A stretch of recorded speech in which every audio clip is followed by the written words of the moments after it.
Hello friends, आज फेरि एउटा सानो भिडियो लिएर तपाईहरुको अगाडि आइसकेको छु। फर्स्टमा चाहिँ स्वागत गर्न चाहन्छु मेरो च्यानल प्रणिता गार्डनमा। आज चाहिँ मैले जुन यो देखाइरहेको फुल छ त्यहीलाई फुललाई चाहिँ लिएर आएको थिएँ। जुन फर्स्ट मैले पहिलो एउटा भिडियोमा चाहिँ सानो सिजन फ्लावरहरू जुन लगाएको भिडियो बनाएको थिएँ, त्यही सिजन फ्लावर चाहिँ मैले देखाएको हो। जुन दुईवटा सिजन फ्लावरको चाहिँ मैले बनाइसकेँ। अब यो पनि फुल्नु सुरु भएर चाहिँ मैले यसलाई देखाएको। यसलाई चाहिँ अब dianthus नामले चाहिँ अब चिनिन्छ। यो चाहिँ धेरै कलरहरुमा तपाईहरुले पाउनुहुन्छ। यसको कलर एकदमै ज्यादा छ अनि हेर्नुहोस् एकदमै सुन्दर फुल। अब यसलाई चाहिँ अब एउटा विन्टर सिजनको फ्लावर चाहिँ भनिन्छ, सिजन फ्लावर भनिन्छ। तर अब यसलाई एकदम राम्रो हेरचाह गर्यो भने चाहिँ यसलाई हामीले यही बोटलाई नै हामीले सालभरि नै बचाएर राख्न सक्छौं। यसको हाम्रो अब जुन देखभालको माथि छ, जस्तो देखभाल गर्यो भने यसलाई हामीले सालभरि नै आफ्नो गार्डनमा चाहिँ बचाएर राख्न सक्छौं। हेर्नुहोस् एकदमै राम्रो सुन्दर। मलाई चाहिँ अब सानो जुन बटरफ्लाईहरु जस्तै लाग्छ। तपाईहरुलाई चाहिँ यो फुल के कस्तो लाग्छ त्यो पनि कमेन्टमा लेखिदिनु होला। यसलाई चाहिँ तपाईहरुले अब सिडबाट लगाउन सकिन्छ।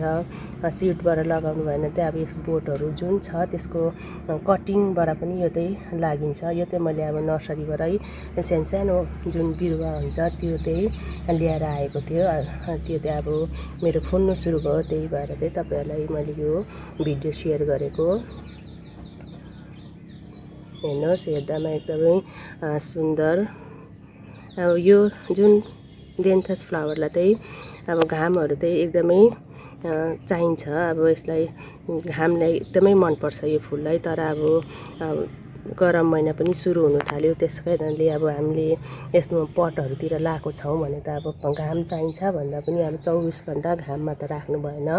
घाममा राख्नु भयो भने पनि अब तपाईहरुले यसलाई 6-7 घण्टाको घाम चाहिँ जाँदै भेट्छ त्यस्तो ठाउँमा राख्नुहोस्। अनि यसलाई पानी चाहिँ अब बिहान बेलुका नै हाल्नुहोस्, किनकि गरम सुरु भएको छ। त्यही कारणले म पनि अब यसलाई अब बिहान हाल्यो भने बेलुका पनि यसलाई हाल्नै पर्छ, किनकि बिहान मात्रै हाल्यो भने चाहिँ बेलुका चाहिँ यसको बोटहरु पनि अलिकति ओइलिन्छ अनि फुलहरु पनि राम्रो हुँदैन। त्यही कारणले म चाहिँ अब यसलाई 2 टाइम नै पानी हाल्छु।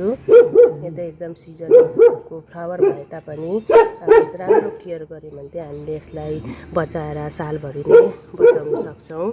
यसमा चाहिँ अब मैले के चाहिँ अब मलहरु हाले भन्ने अब तपाईहरुको विचार आउँछ होला, क्वेशन आउँछ होला। त्यसको लागि म अहिले नै रिप्लाई दिन चाहन्छु कि यसमा चाहिँ मैले केही पनि यस्तो खादहरु चाहिँ मिलाएको छैन। मलहरु चाहिँ जस्ट अब गाईको गोबर जसलाई चाहिँ अब कौडङ भन्छ त्यो र सिर्फ माटो मात्रै मिसाएर चाहिँ यसलाई जुन पट तयार गरेको थिएँ, यसमा नै मेरो फुल त एकदमै राम्रो फुलेर अनि प्लान्ट पनि एकदमै सप्रेको हेल्दी छ। यसरी अब म चाहिँ अब जुन पनि फुल अब प्लान्टहरु लाउँछु त्यसमा चाहिँ अब आजसम्म त मैले जुन केमिकल फर्टिलाइजर चाहिँ अब कहिले पनि युज गरेको छैन। जुन अब घरमा तयार गर्छु त्यस्तो जुन अर्ग्यानिक जुन मलहरु हुन्छ त्यस्तोलाई त्यही नै मैले युज गर्दै आएको छु। त्यसैले गर्दा अब जो चाहिँ अब मैले अनुभव पाउँछु, जे चाहिँ मैले जानकारीहरु बटुल्छु त्यही नै तपाईहरुलाई शेयर गर्दै आएको छु। त्यसैले तपाईहरुलाई पनि म त्यही नै अब सल्लाह दिन्छु कि अब हामीहरुले चाहिँ घरमा नै तयार गरेर मलहरु लाएर चाहिँ प्लान्ट फ्लावरहरुलाई चाहिँ फुलाउन सक्छौं, प्लान्टहरुलाई हेल्दी राख्न सक्छौं भन्ने सल्लाहहरु नै दिन्छु।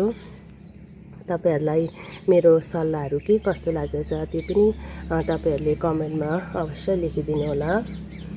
हेर्नुहोस् मेरो यो पालिको dianthus कस्तो भएछ त्यो पनि तपाईहरुले लेखिदिनु होला। मैले चाहिँ अब सिजन फ्लावरहरु त एकदमै कम मात्रामै लाउँछु, त्यही कारणले यसलाई पनि मैले ज्यादा लाएको छैन। मेरो सिर्फ यो 4 कलरको छ।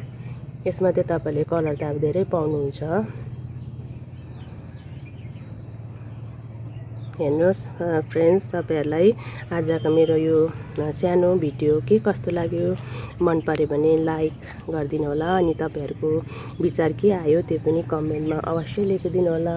अनि जो साथीहरु चाहिँ मेरो भिडियोमा पक्कै हेर्नु हुँदैछ उहाँहरुले चाहिँ सब्स्क्राइब चाहिँ पक्कै गरिदिनु होला। साथमा अब बेल आइकनलाई पनि टच गरिदिनु होला, किनभने चाहिँ अब जब चाहिँ अब म नयाँ भिडियो अपलोड गर्छु त्यसको नोटिफिकेसन चाहिँ तपाईँहरूकोमा मिलोस्। आजलाई चाहिँ यति भन्दैमै बिदा लिन चाहे। अर्को भिडियोमा फेरि भेटौँला, तबसम्मलाई बाई बाई।